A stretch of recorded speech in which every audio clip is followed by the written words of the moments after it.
Hey there, parents. Are you sometimes challenged with how to support your teen? They're going through a transition. They're leaving childhood, moving into young adulthood. It's awkward, it's emotional, it's stressful. They're all over the place. One day they love you, one day they can't stand you, and the same goes for you in relation to them. There really is no recipe of this is exactly what you need to do. Of course, we're all human beings, but what I do think and know and have used and tried before are essentially 4 steps that tend to work really well to structure the support that you provide your teen. So the first thing I would do as a parent was I would set up intentional points of contact.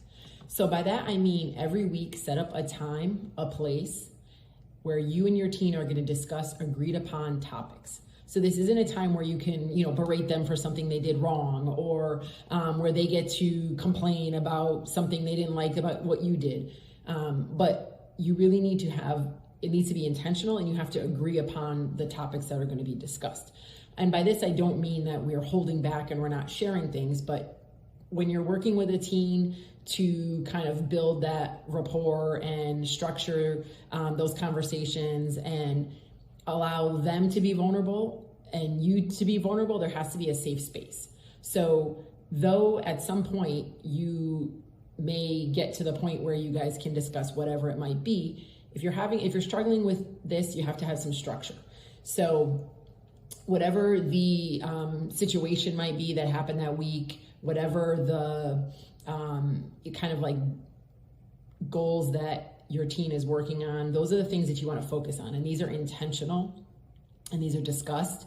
And actually they should be teen led. So yes, at some point it's going to be what you want to discuss, but ultimately when you begin, it really needs to be on their territory, what they feel comfortable sharing. And then the key is that you are listening. So these are intentional discussions. You're listening. They're in the same space. So maybe there's a specific room in the house that feels really comfortable to both of you. Maybe there's a time where you're driving or you go for a walk, whatever is comfortable. Maybe it's we walk the dog every Friday after school before dinner. So whatever works for you as a family, but that is a safe space where you all can share, both be heard. But really it's about that teen being heard and being listened to.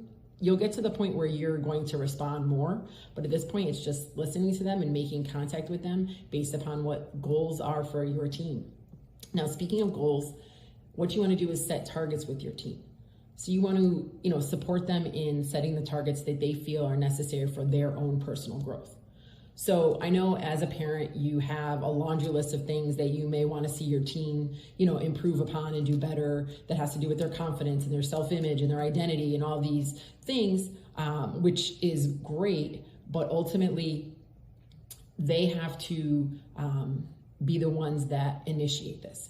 So you may lead them to certain things that are going to be for their benefit, but these targets are targets that they want to work on. And no matter how large or small. So it may be something as small as, spending 1 hour focused on homework. It may be not eating a donut per week. Whatever the target might be, it could be personal, it could be school related, it could be health related, whatever, it could be that they make sure that they put their dishes away every single day after they eat. It does not have to be a massive goal, like you get into a certain college or you get an A on every test that you take in your math class. Incremental small targets, once they're met, that's what builds confidence within your teen.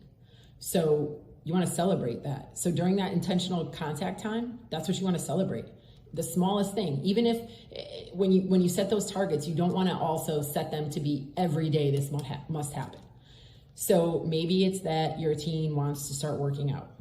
So you set some sort of goal that it's, 3 out of 5 days a week, or 5 days of the week that they work out. So if on Thursday they really don't have the energy or feel like working out, they don't feel like they've failed.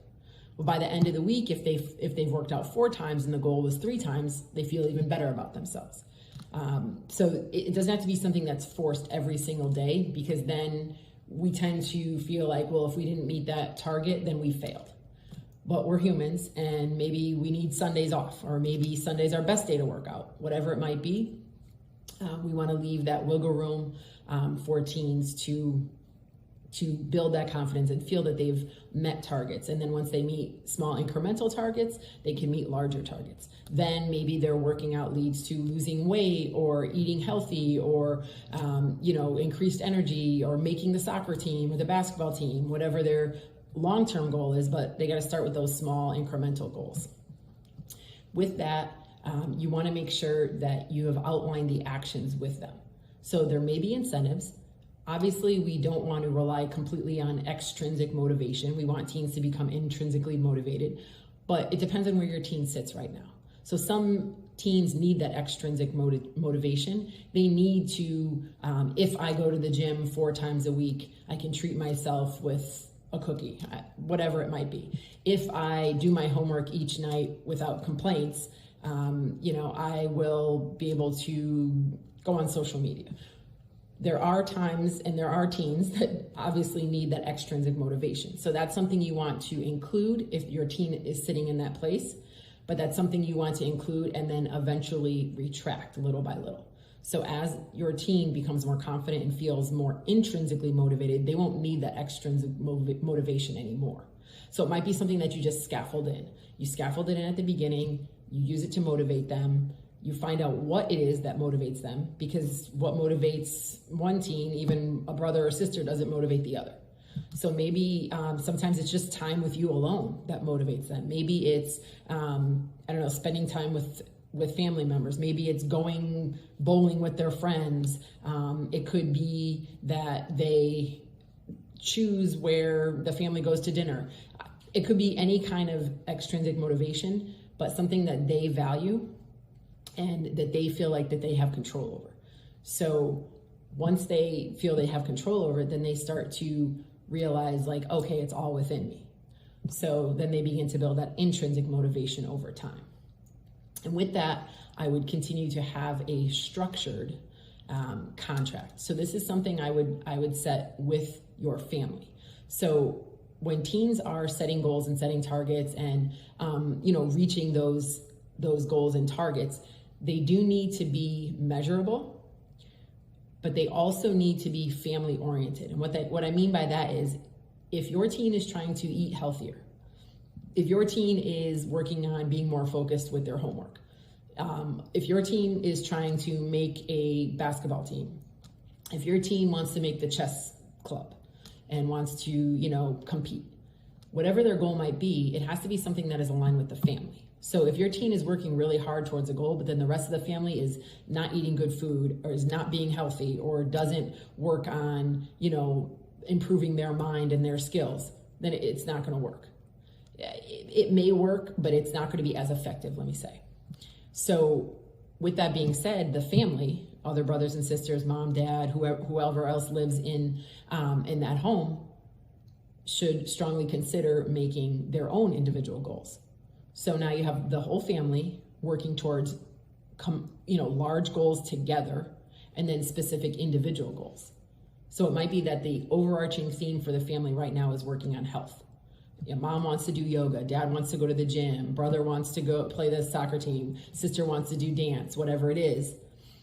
But the whole family is working on their health. So then maybe everybody works on eating healthy, but then individually everyone works on their specific goals. So by using these 4 steps, you can truly effectively create change within your family. Positive growth, self-reflection, self-development, and move your teen from a kid that is dependent upon, you and the family into a more independent, autonomous teen that is responsible for their own actions. So I hope this helps. I hope that you glean some insights from what I'm saying here. And you can definitely follow me on social media, comments, messages, connect with me for more information, as well as us possibly working together. So thank you for your time, and I hope you found this valuable.